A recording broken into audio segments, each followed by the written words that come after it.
Hi, Gloria Lybecker here with Healing You. Do you like to play? I do. I love getting to play with kids, especially, and with animals. And as a parent, just want to check in. Does your child have a lot of play dates? Do you get to hang out consistently with other moms or dads? Or do you have fewer opportunities for social time? Or maybe not even any?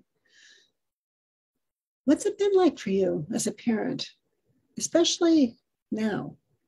Because a lot of things have changed.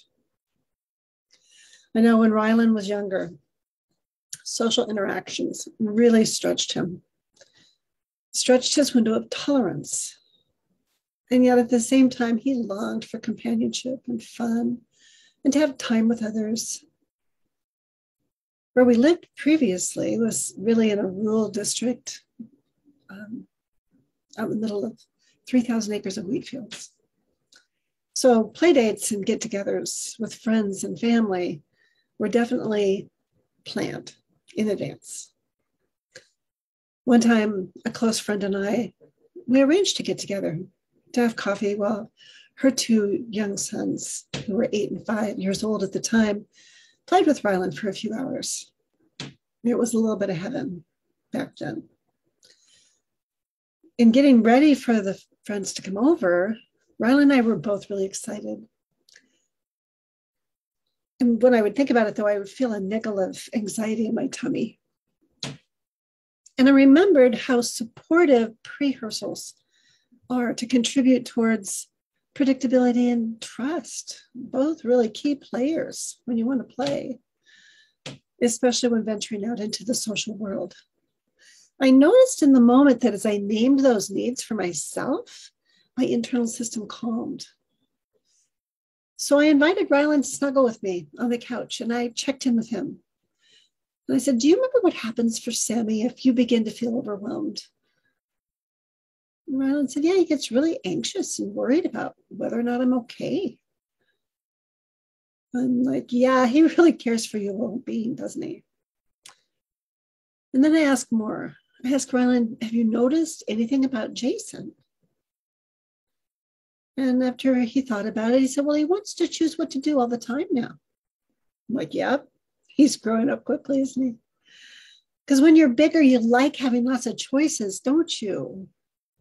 Rylan agreed. So one of the things that Rylan and I had established between us was that if he started to feel his energy was getting big, he could run to me and I would welcome him with open arms. So I reminded him of that. He says, no, remember to run to me when you notice your energy is getting big, okay? I'll be right here for you, buddy. It's like, okay, Mom. So while my friend and I visited, we stayed in close proximity where we could see the boys. And I observed that Rylan was expressing anxiety. His body squirmed and his face winced, especially when the boys asked to have a turn to play a game on the PlayStation. So I moved my body in close to help them transition and place my body between Rylan and the boys. And yet when my hands touched the game system, it was a cue for Rylan's nervous system and it ignited. He grabbed both of my hands with force and he exclaimed, do not ever touch this again. It's mine. I was really surprised. I said, Rylan, I'm here. And I saw the little boys, they ran quickly to their mom. So slowing things down right away, I gathered Rylan into me and we moved off to the bedroom so we could have some privacy. And I took a moment to self-connect because I was very stimulated in that moment. And I said, honestly, Rylan, I'm noticing all I want to do is give you information. So I'm wondering what's up with you. And his response was, it's just so hard to stay calm. I need Jesse. This was his best friend. He's like, he's my only friend and only he can calm me down when I get upset instead of me needing to stay calm for others. And then he said, I wish I had a knife and I'd just stab myself here. And he thrust his hands on his chest and no one would ever have to calm me down again. Oh, I felt my own system begin to flood. When he suddenly threw his arms around my neck, he pulled me in close. And he said with urgency, quick, we need a limbic tackle. Instantaneously, I felt my whole nervous system calm and warmth radiate out from my belly and my heart. Like, oh, Rylan, thank you so much for remembering how to calm and to calm both of us. So we just held each other close in a warm embrace for a moment. And I just soaked in a sense of awe for his newfound ability to track and to take action that really contributed to his needs as well as mine. After we'd rested, then Rylan wanted to be able to go back out and see his friends. And he said, I'm sorry, Sammy, I didn't mean to scare you. And I'm sorry, Jason. Jason's quite solemn, and he's like, well, I accept your apology. And Sammy, with a smile, is like, well, I accept your apology too. So then Rylan invited them to get to play Batman and Robin together. And he even set the timer. Later that night, well, before we would go to sleep, we'd always have a little check-in and an opportunity to talk about anything that had happened during the day. And Rylan whispered to me, and he said, Mom, do I have autism like Temple Grandin? And I realized that we'd watched her movie. And I said, to you, autism, you mean, are you sensitive like Temple? Do you're seeing things differently than others do? And like, it's hard to get what others want socially and stay present with what you want at the same time. He's like, yeah. Sometimes it's so hard to stay calm and people just don't understand. I'm like, yeah, like today with the boys, when it was so hard with the video game. Yes, yeah, it was really hard for him.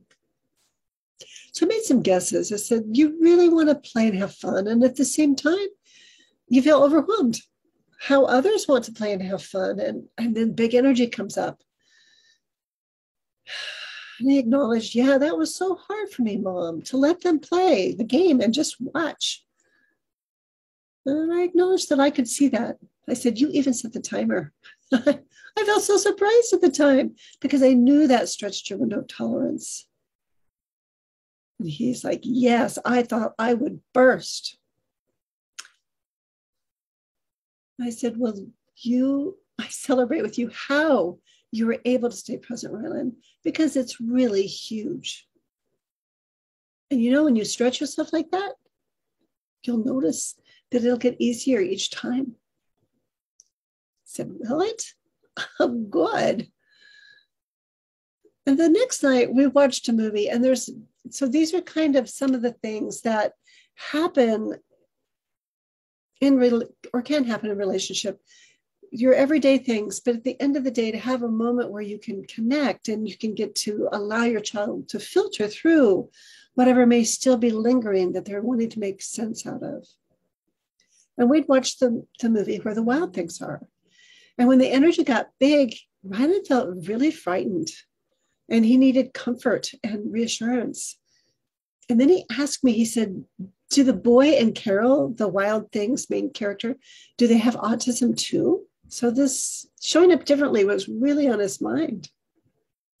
And so what really stands out to me right now is the need that we all have to be seen and held with compassionate understanding, especially when our system feels overwhelmed and we might show up with big energy.